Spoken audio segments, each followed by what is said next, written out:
Hey everyone, wanted to share with you a little bit about what I've been reading in Luke chapter 19, the story of Zacchaeus. It's an incredible story, and it follows this guy, just like I said. His name's Zacchaeus, and he was a tax collector. In Jesus' day, in his society, that's like the lowest of the low. People hated the tax collectors, much like today. No one likes paying their taxes, but in Jesus' day, the government collected a set amount of taxes, and the tax collectors made their money by anything extra they wanted to charge on that. And they got away with it because they were able to carry the weight of the Roman government behind all this charging people. It was a corrupt system the government knew about but tolerated because they were getting their money. So tax collectors were seen as traitors by these Jewish people.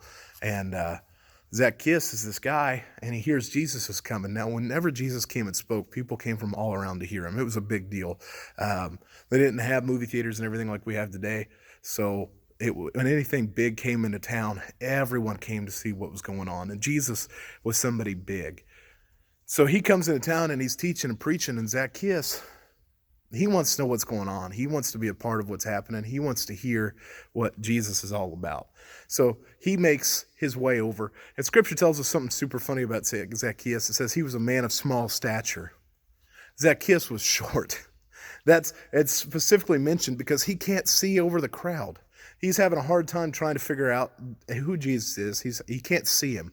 So he comes up with this plan to climb up where he can get a better view. And the first thing I learned from Zacchaeus' story is all of us face these obstacles with coming to Christ. Maybe you grew up in a family where no one else has faith.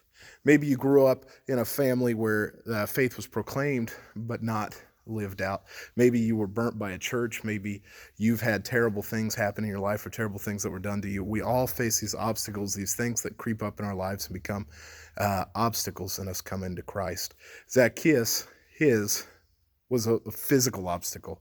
He was short, could not see Jesus, could not get to Jesus. Now, the next portion of the story, Jesus is teaching, and he notices Zacchaeus, and he knows who he is, and he calls out to him by name, and he says, Zacchaeus, come down from that tree, for I'm going to eat at your house today. The second thing I learned from Zacchaeus' story is simple, and it's this, that Jesus bridges the gaps. Zacchaeus did what he could do. Jesus did the rest, right? There was no way for Zacchaeus to make Jesus want to sit with him. There was no reason anyone would want to hang out with Zacchaeus.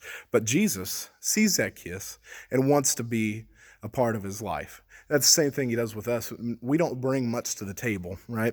Most of us, we don't have much going on for us when you're talking about us compared to God. Not very few of us, I don't think any of us, I'll safely say none of us, have a bragging rights going to that table. So Jesus sees it. He fills the gaps. He comes in and meets Zacchaeus where he is and calls him and says, hey, I'm going to go to your house, which was a big no-no, but Jesus does it because he loves Zacchaeus. Now, this is where it gets really interesting. Zacchaeus goes and eats with Jesus, and it's an incredible life-changing moment for Zacchaeus. And we know that because immediately after, not only does he give back all the money that he had stolen and scammed people out of, he gives back twice as much money as he had scammed people out of. You see, the third and final lesson we get from Zacchaeus' life is that meeting Jesus brings about life change. You can't really meet Jesus and walk away the same as you were before.